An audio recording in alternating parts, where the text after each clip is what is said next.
அனைவருக்கும் வணக்கம். ஜெய்ஹிந்த்.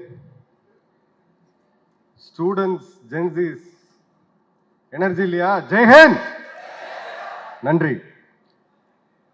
மேடையில் அமர்ந்திருக்கும் பெரியவர்கள், ஆன்றோர்கள், சான்றோர்கள், இந்த நிகழ்ச்சியை காண வந்திருக்கக்கூடிய என்னுடைய நண்பர்கள், நம்ம MMK சேனலோடைய குழுமத்தினர், இங்க இருக்கக்கூடிய மாணவ செல்வங்கள், காவல்துறையினர், இந்த ஈவெண்ட்டை இவ்வளவு பெருசா ஆர்கனைஸ் பண்ண திரைக்கு பின்னாடி இருந்து கடந்த ஒரு 7 நாட்களா தூக்கம் இல்லாம உழைத்து கொண்டிருக்கக்கூடிய என்னோட டீம், லட்சக்கணக்கான நம்ம MMK குடும்பத்தினர், இந்தியா, அப்ராட், ஸ்பெஷலி மலேசியா, நீங்க எல்லாரும் பார்த்துட்டு இருப்பீங்க. Really miss you all here. சீக்கிரம் இந்த மாதிரி நிகழ்வுகளை நம்ம பண்ணுவோம். ஒரு சின்ன விஷயம், இந்த புக்கை முன்னெடுக்கிறதுக்கு நான் வாழ்க்கையில் ஒரு ஆவரேஜ் ஸ்டூடெண்ட், புக்கை படித்தது கூட நான் சரியாக கிடையாது காலேஜில். இல்லை என்ன பண்ணவ அப்படின்னு சொல்லி எங்கள் அப்பா கேட்டிருக்காரு நிறைய டைமு. பட் ஒரு நாட்டுடைய ஹிஸ்ட்ரி, இந்த யுத்தங்கள் அப்படின்றது ரொம்ப ஒரு குறிப்பிட்ட காலகட்டத்தை தான் பார்ப்போம். ஒரு ஜென்ரேஷனுக்கு ஒன்று. நான் கடைசியாக பார்த்தது காலேஜ் செகண்ட் இயரில் இருக்கும்போது கார்கில் யுத்தம், அதன் பிறகு ஆப்ரேஷன் சிந்தூர்.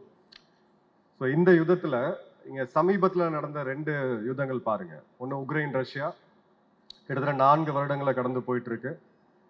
2வது மிகப்பெரிய இராணுவ சக்தி ரஷ்யா, இன்னும் யுத்தத்தில் ஜெயிக்க முடியல. 2வது America, number 1 military power, super power in the world. Iran கூட பிப்ரவரி 28 ஆரம்பிச்சு இப்போ வரைக்கும் அந்த யுத்தம் போயிட்டு இருக்கு. முடிவு கிடையாது. Is no winner, clear winner யாருமே இல்லை. ஆனால் மே 7ஆம் தேதி அதிகாலையில் இந்திய ராணுவம், நம்மளோட முப்படைகள் ஒரு யுத்தத்தை ஆரம்பிச்சு வெறும் 89 மணி நேரத்தில் நம்மளுடைய டேர்ம்ஸ்ல அந்த யுத்தத்தை முடிவுக்கு கொண்டு வந்த ஒரு ரியல் பவர் இந்தியா. நம்ம எல்லாருமே கண்கூடா இந்த வரலாறை பார்த்துருக்கோம். பெரிய பெரிய ராணுவ சக்திகள் திணறிட்டு இருக்காங்க. யாரு ஜெயிச்சாங்க, யாரு தோத்தாங்க, யாருமே there is no clear winner. 89 மணி நேரத்தில் நம்ம டேர்ம்ஸ்ல முப்படை தளபதி அவர்கள் ஓய்வு பெற்ற பிறகு முந்தானத்தை ஒரு பேட்டி கொடுத்திருந்தார். 10ஆம் தேதி காலையில இருந்து பாகிஸ்தான் கெஞ்சிக்கிட்டு இருந்தாங்க. அதன் பிறகு விமானப்படை ஒரு தாக்குதலை நடத்தி, பிறகு மதிய நேரத்துக்கு பிறகு 3 மணிக்கு நம்மளுடைய டைரக்டர் ஜெனரல் மிலிட்டரி ஆபரேஷன்ஸ் அந்த போன் காலை பண்ணி, ஓகே உங்க வேண்டுகோளை நாங்க ஏற்கிறோம். ஸோ இங்க வின்னர் யாருன்னு நம்ம சொல்லி தெரியணுன்ற அவசியமே கிடையாது. பொய் ரொம்ப வேகமா பரவும், பொய் ரொம்ப சீக்கிரம் போய் சேரும். அதுவும் சமூக வலைதளங்கள் இருக்கக்கூடிய இந்த டைம்ல, அந்த நேரத்தில் இந்தியாவுக்கு எதிரான இன்ஃபர்மேஷன் வார்ஃபேர் எந்த அளவுக்கு இருந்துச்சு அப்படின்னு சொல்லி சமூக ஊடகங்கள்ல அன்றாடம் இருக்கக்கூடிய எங்களை போன்றவங்களுக்கு தெரியும். எந்த ஜென்ரேஷனை நம்ம இன்னைக்கு கொஞ்சம் ட்ரபிளா பார்க்குறோமோ, அதே ஜென்ரேஷன் என்னோட கூட உட்காந்து 18 மணி நேரம் 20 மணி நேரம் ஒரு நாளில் 3 நாடுகள் 3 டிஃப்ரெண்ட் டைம் ஜோன்ல ஒர்க் பண்ணி ஒரு இன்ஃபர்மேஷனா மிஸ்இன்ஃபர்மேஷனா பிரேக் பண்ணி, நாம அந்த டைம்ல நம்ம சேனல்ல பாத்தீங்கன்னா 15,000 பேர் லைவ்ல பார்த்துட்டு இருந்தாங்க. மெயின் ஸ்ட்ரீம் மீடியாலே 2,000-3,000 பேர் தான் லைவ்ல பார்ப்பாங்க. ஏன் அப்படின்னா, வரக்கூடிய காலங்களில் இந்த இன்ஃபர்மேஷன் வார்ஃபேர் அப்படின்றது வெற்றி தோல்வியை தீர்மானிக்கும். ஸோ களத்தில் வெற்றி பெற்று சமூக ஊடகங்களில் தோல்விடுறது அப்படின்றது ரொம்ப ஒரு அன்பார்ச்சுனேட்டான ஒரு சுச்சுவேஷன். ஸோ இந்த புத்தகத்தை எழுத வேண்டிய தேவை என்ன வந்திருக்கு அப்படின்னா, ஒரு காலத்தில் நான் மறைஞ்சு போவேன், எல்லாரும் மறைஞ்சு போவோம். ஆனால் இந்த புத்தகம் என்னைக்குமே இருக்கும். நம்ம நாட்டோடைய மாடர்ன் டே வார்ஃபேர், இந்தியாவுடைய ஃபர்ஸ்ட் நான் கான்டாக்ட் வார்ஃபேர், பாரதத்தோடைய இருக்கிறதுலே ஷார்டஸ்ட் வார்ஃபேர் 89 மணி நேரம். அதே மாதிரி உலகத்திலேயே அணு ஆயுதத்தை வச்சிட்டு இருக்கக்கூடிய நாட்டை, அந்த அணு ஆயுதத்தை நேரடியா தாக்குன முதல் நாடு அப்படின்ற அந்த ஹிஸ்டரி நான் போனாலும் யார் போனாலும் அடுத்தடுத்த தலைமுறையினருக்கு இது ஆவணப்படுத்தப்படணும். இந்த ஸ்பேஸை விட்டோம் அப்படின்னா வரலாற்றை மாத்தி எழுதியிருக்காங்க. பல யுத்தங்கள் இன்னைக்கு ரெக்கார்டே இல்லாம இருக்கு. There is no history of the glory of the wars we won. Even 1971 பத்தியே பெரிய அளவுக்கான புரிதல் நமக்கு இல்லை, கடந்து போயிடுறோம். கார்கில் முதல் முறையா நம்ம லைவ் டெலிகாஸ்ட்ல ஒளிபரப்பின ஒரு போர், கார்கில் போர் நம்ம லைவ் டெலிகாஸ்ட்ல பார்த்தோம். அந்த ஜென்ரேஷனுக்கு அப்புறம் தான் இப்போ லைவ் இன்ஃபர்மேஷனை நம்ம லைவ் சோஷியல் மீடியாவில் வீடியோஸ் நம்ம பார்க்க ஆரம்பித்தோம். மிசைல்ஸ் பற்றி நிறையா பேச ஆரம்பித்தோம்.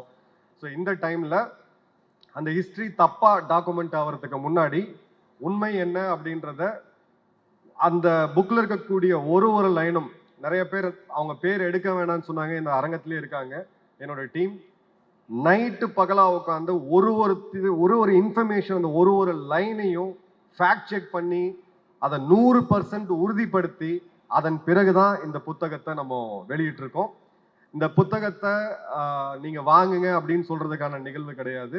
இது ஒரு இந்தியாவுடைய வரலாற்று ஆவணம். மாடர்ன் இந்தியா, இந்த நாட்டோட மண்ணையும் பொன்னையும் தொட்டவன் எவனுமே உயிரோட நிம்மதியா இருக்க முடியாது அப்படின்னு உலகத்துக்கு உயர்த்தின யுத்தம். Take utmost pride. நம்ம எல்லாருமே இதுல வந்து கர்வப்பட வேண்டியது. ஏன்னா அந்த போர் ஆரம்பிக்கும் போது எனக்கு ராணுவத்து டே இன் டே அவுட் பார்த்துருக்கோம். ஜெனரல் நரசிம்மன் சார் இருக்காரு, நிறைய பேருக்கு டவுட் இருந்துச்சு. ஏன்னா நம்ம மாடர்னைசேஷன் ஃபேஸ்ல இப்பதான் போறோம். ஒன்றும் நம்ம ராணுவம் நவீனமயம் ஆகல. போர் விமானங்கள் இருக்கிறதுலே கம்மியா இருக்கு. வீரர்கள், அக்னி வீரர்கள் புதுசா கொண்டு வந்தோம். பயங்கர கிரிட்டிசிசம், அக்னி வீரர்கள் எப்படி பெர்ஃபார்ம் பண்ணுவாங்கன்ட்டு. இந்த போரோட வெற்றியில ஒரு 10,000 அக்னி வீரர்களோட மிக முக்கியமான பங்கு இருக்கு. அதுல இறந்த சில வீரர்களுடைய புகைப்படத்தை தான் நம்ம இன்னைக்கு வச்சிருக்கோம். அந்த வீரர்கள் என்னைக்குமே நம்மளை வாழ்ந்து காமிப்பாங்க, என்னைக்குமே நம்ம உள்ளங்கள்ல வாழ்ந்துகிட்டே இருப்பாங்க. இந்த நேரத்துல இந்த லீடர்ஷிப் டியூரிங் கிரைசிஸ், ஒரு உண்மையான தலைமை பண்பு அப்படின்றது ஒரு பிரச்சனை வரும்போது அந்த தலைமையை எப்படி ஹேண்டில் பண்றாங்கன்ற பொறுத்து தான் இருக்கு. நம்மளுடைய ஒரு பிஎஸ்எஃப் பெண் அதிகாரி கமணன் நேகா அவர்கள் பார்டர் போஸ்ட்ல நிக்கிறாங்க. சாம்பா பக்கத்துல எல்லையில பார்டர் போஸ்ட்ல இருக்காங்க. ஒரு 25 பெண் வீரர்கள் அதிகாரி அவங்க தலைமையில அந்த பார்டர் போஸ்ட்டை வந்து ஹோல்ட் பண்றாங்க. 7ஆம் தேதி போர் ஆரம்பிச்ச பிறகு பாகிஸ்தான் நூற்றுக்கணக்கான ஃபயரிங் அங்க பண்றாங்க. ஹெவி மிஷின் கன்ஸை வச்சு ஃபயர் பண்றாங்க. அப்போ அவங்களுடைய உயர் அதிகாரிகள் சொல்றாங்க, நீங்க பின்வாங்குங்க, வித்ட்ரா பண்ணுங்க, நாங்க அவங்களுக்கு வந்து வேற ஃபோர்ஸ் அனுப்புறோம் அப்படின்னு சொல்லிட்டு அந்த பெண் சிங்கம், அந்த பெண் அதிகாரி வித்ட்ராயல்ன்ற பேச்சுக்கே இடம் இல்லை, நாங்க நிக்கிறோம் அப்படின்னு சொல்லி கிட்டத்தட்ட 3 நாள் ராணுவத்துல நான் போய் சேரும்போது முதல் முறையா பேட்டில் எனாகுலேஷன் சொல்லுவாங்க. முதல் முறையா நீங்க தோட்டாவை ஃபேஸ் பண்ணுவீங்க. அது காதல சவுண்ட் அப்படி விட்டுட்டு போகும். அங்க வெளியில பார்த்த தைரியம், திரைப்படங்கள்ல பார்த்து வந்த அந்த தைரியம் எல்லாம் ஒரு செகண்ட் காணாம போயிருச்சு. ஹியூமன்ஸ் பேனிக், நம்ம எல்லாருமே பேனிக் ஆகும், பயம் வரும். இந்த பயத்தெல்லாம் ஓரம் கட்டிட்டு யோசிச்சு பாருங்க, ஒரு 10 பெண்கள், ஒரு பெண் தலைமை அதிகாரி கீழே அத்தனை தோட்டாக்களை எதிர்த்து நின்று கவுண்டர் அட்டாக் பண்ணி பாகிஸ்தானுடைய ட்ரோன் பேஸை தாக்கி அளிச்ச வரலாறு சொல்லக்கூடிய புத்தகம் இது.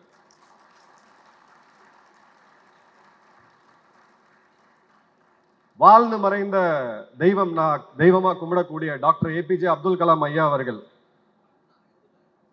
அந்த டைம்ல 83ல சொன்னாரு, இந்தியாவுடைய பாதுகாப்புக்கு ஆயுதங்கள் தேவை, குறிப்பா நம்மளுடைய மிசைல் அக்னி, பிரம்மோஸ், நம்மளுடைய ஆகாஷ் மிசைல் சிஸ்டம், இது எல்லாமே அவர் இன்னைக்கு நம்ம பாதுகாப்பா இருக்கிறோம் அப்படின்னா அவர் அன்னைக்கு போட்ட விதை. அத்தனை பிரதமர்கள் கடந்து எல்லார்கிட்டையும் அரசியல் தாண்டி இதோடைய தேவையை உணர்த்தி அந்த மிசைல் ப்ரோக்ராமை நம்ம அடுத்தடுத்த கட்டத்துல கொண்டு போனதுனாலதான் டெல்லியில இல்ல ஜம்முல ஹாஸ்டல்ல உட்காந்து நம்ம பசங்க வீடியோ எடுத்து லைவ் போட்டாங்க.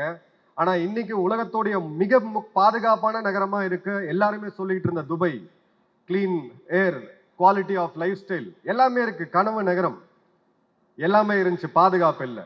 அந்த நகரத்தை, அந்த நாட்டோடைய பாதுகாப்பாங்க அமெரிக்காட்ட கொடுத்தாங்க.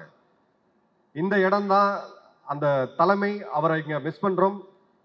சலீம் ஐயா அவர்கள் இங்க இருக்கிறாங்க, அவருடைய குடும்பத்தினர் இங்க இருக்கிறாங்க.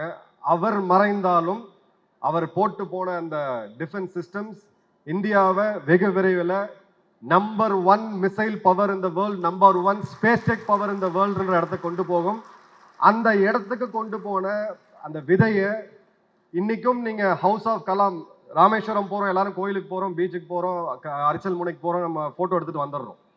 நீங்க யார் ராமேஸ்வரம் போனாலும் அந்த ஹவுஸ் ஆஃப் கலாம்ன்ற அந்த இடத்துக்கு போங்க. இன்னைக்கு எனக்கு வந்து இன்டர்நெட் சரியில்லை, என்கிட்ட சரியான லேப்டாப் இல்லை, என்கிட்ட ரிசோர்சஸ் இல்லை, என்கிட்ட சரியான காலேஜ்ல நான் படிக்கல, சரியான ஸ்கூல்ல படிக்கல, அந்த கடை கோடியில ஒரு கிராமத்துல படிச்சுட்டா அந்த மிசைல், அந்த ராக்கெட்டோடைய ஃபர்ஸ்ட் அந்த ஹெட், ராக்கெட்டோட ஹெட்டை சைக்கிள்ல வச்சு எடுத்துட்டு போன அந்த ஹிஸ்டாரிக்கல் போட்டோகிராஃப் இன்னைக்கு இருக்கு. இந்த தேசத்தோடைய ஃபவுண்டேஷன் நீங்க உலக வரலாற்றுல எங்க வேணா பாருங்க. 47ல தொடங்கி 2026 இந்த 79 வருஷத்துல 47, 62, 65, 99, 2025 2 இன்சர்ஜென்சி காஷ்மீர்ல, 1 பஞ்சாப்ல, ஒரு 30 வருஷம் இன்சர்ஜென்சி வடகிழக்குல, ஒரு 40 வருஷம் நக்சலிசம் மாவோயிசம், இத்தனையும் தாண்டி ஒரு நாடு ஒன்னா இருந்தா சரித்திரமே கிடையாது.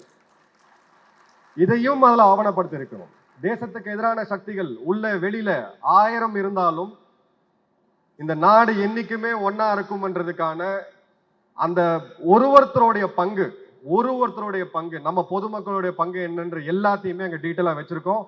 விழாவுடைய நாயகன் திரு அண்ணாமலை அவர்கள் வரார், அவரையும் வரவேற்போம். Over to the anchor. விழாவோட நாயகன் வந்தோட எனர்ஜி வருது. ஓகே, அன்பான ஒரு நிகழ்வு. சில வார்த்தைகள் பகிர்ந்துக்க விரும்புகிறேன். ஃபர்ஸ்ட், இங்க இருக்கக்கூடிய நிகழ்ச்சியுடைய நாயகர்கள் திரு அண்ணாமலை ஐபிஎஸ் அவர்கள் ஒரு 10 நாளைக்கு முன்னாடி தான் நான் அவருக்கு ஃபோன் பண்ணியிருந்தேன். இதை நீங்க தான் பண்ணணும் அப்படின்னு சொல்லும்போது பல என்கேஜ்மெண்ட்ஸ் தெரியும். எப்பயுமே ஒரு காலில் சக்கரத்தை கட்டி சுற்றிட்டு இருக்கக்கூடிய ஒரு மனிதர். இல்லை, எதுக்காகவும் இல்லாட்டி இதுக்காக நான் கண்டிப்பாக வருவேன், நேஷன் ஃபர்ஸ்ட் அப்படின்ற ஒரு இதில் ஏற்றுக்கிட்டு இன்னைக்கு விழாவுக்கு வந்ததுக்கு திரு அண்ணாமலை அவர்களுக்கு நன்றி. இப்போ நீங்கள் பார்த்த மெட்ராஸ் ரெஜிமெண்டல் சென்டருடைய அந்த video, one of the oldest and the finest regiments of Indian army, அதோடைய கர்னல் ஆஃப் த ரெஜிமெண்ட்டாக இருந்த ஜெனரல் நரசிம்மன் சார் அவர்களுக்கு என்னுடைய வணக்கம். நான் தெய்வமா வணங்கக்கூடிய வாழ்ந்து மறைந்த பாரத ரத்னா, நாட்டுடைய 16வது ஜனாதிபதி திரு ஏபிஜே அப்துல் கலாம் அவர்களுடைய கிராண்ட் நெஃப்யூ திரு சலீம் அவர்களுக்கு என்னுடைய அன்பான வணக்கங்கள். என்னுடைய நண்பர் அந்த பஹல்காம் பயங்கரவாத தாக்குதல் நடந்த பிறகு இந்த வீடியோஸ் எடுத்து எனக்கு அனுப்பிச்சாரு திரு சிவசாமி ஐயா அவர்கள். இது உண்மையா அப்படின்னு கேட்டாரு. அது உண்மையான வீடியோ தான். அதை வெளியே உலகத்துக்கு நாங்கள் பெரிய லெவலில் காமிக்கல. ரொம்ப மோசமான ரத்தத்தையும் எல்லாம் பார்த்து இருந்த எங்களுக்கே கொஞ்சம் அதை ஷேக் பண்ணுச்சு, கான்ஃபிடென்ஸை ஷேக் பண்ணுச்சு.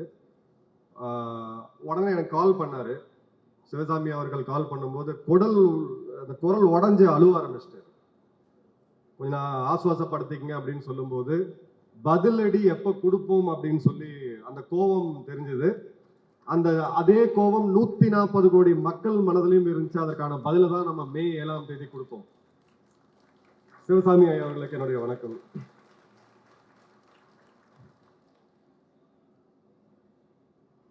All gave some and some gave all.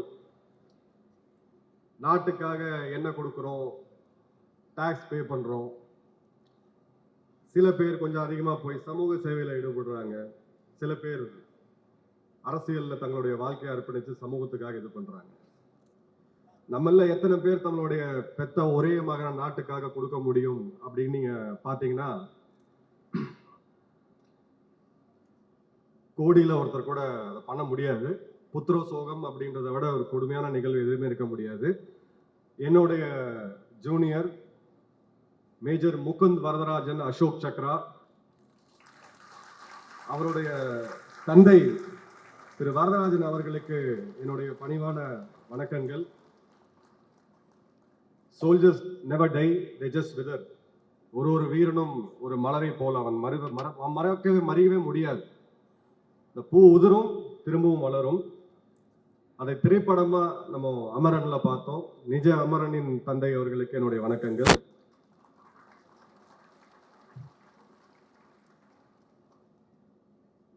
கஷ்டம், காலையில் ஏஞ்சி ரன்னிங் போகிறோம், இல்லை இன்னைக்கு முடியல, கால் வலிக்குது, கை வலிக்குது, நம்மளுக்குன்னு ஒரு வாழ்க்கையில் கம்ஃபர்ட் ஜோனில் வாழ்வோம். எக்ஸ்கியூசஸ் நிறையா இருக்கும். ஒரு ப்ராமிசிங் ஏஜில், ஒரு இளம் வயதில், 30 வயதில் மிலிட்ரியில் இன்ஜினியர் ரெஜிமெண்ட்லேருந்து என்எஸ்ஜியோடைய probation, national security guards, black cat கமாண்டோஸோட ப்ரொபேஷனை முடிச்சு ஒரு யங் கமாண்டோவாக தன்னை வாழ்க்கை ஆரம்பிக்கும் போது ஒரு துரதிருஷ்டவசமான ஒரு இன்சிடென்ட்ல ஒரு 3 மாடி மாடியிலிருந்து கீழே விழுந்து தன்னுடைய இடுப்புக்கு கீழே முற்றிலும் செயலிழந்து போய் எல்லா மருத்துவர்களும் கைவிட்டு இல்லை நான் வாழ்ந்தே தீருவேன் அப்படின்ற உறுதியோடு அவருடைய ட்ரெட்மில் வீடியோஸ் நீங்க பார்க்கணும். என்னோட வாழ்க்கையோட மோசமான தருணங்கள் எல்லாத்தையுமே நான் அந்த வீடியோஸை திரும்ப பார்ப்பேன். எனக்கு இருக்கக்கூடிய லிவிங் இன்ஸ்பிரேஷன் என்னுடைய சகோதரன் என்எஸ்ஜி கமாண்டோ பிரபாகரன் அவர்களுக்கு வணக்கம்.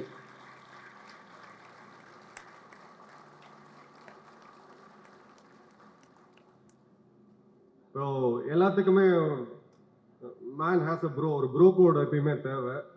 பின்னாடி இருந்து புஷ் பண்ணி இன்னும் மோட்டிவேட் பண்ணி ஒரு நாள் ரன்னிங் முடிச்சுட்டு திரும்ப வரும்போது சாயங்காலம் கொஞ்சம் பெயினாக இருக்கு வயிற்றுல அப்படின்னு சொல்லிட்டு, ப்ரோ என்ன ப்ரோ அப்படின்னு சொல்லி ரனீஷ்க்கு ஃபோன் பண்ணேன். அதெல்லாம் ஒன்றும் இருக்காது, நீங்கள் ஃப்ரீயாக விடுங்கன்னாரு.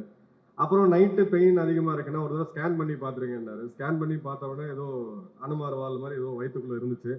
அப்பண்டிசைட்டிஸ் ரொம்ப இதுவாக போயிருச்சு, உடனடியாக சர்ஜரி பண்ணி ஆகணும்னு சொல்லி 3 மணி நேரத்தில் சண்டேல இன்னொரு சர்ஜனை எல்லாம் கூப்பிட்டு 4 மணி நேரம் சர்ஜரி பண்ணி உயிரை காப்பாற்றின திரு டாக்டர் ரனீஷ், என்னுடைய நண்பர், ஆத்மார்த்தமான ஒரு தேசப்பற்றாளர் அவர்களுக்கு என்னுடைய வணக்கம். ரத்தினம் கிராண்டால் நம்ம எல்லாருமே உட்கார்ந்துட்டு இருக்கோம். ஒரு அருமையான நிகழ்வு, எந்த விதமான ஒரு பிரச்சனையும் இல்லாம 2வது மிகப்பெரிய நிகழ்ச்சி இங்க நடந்துட்டு இருக்கு.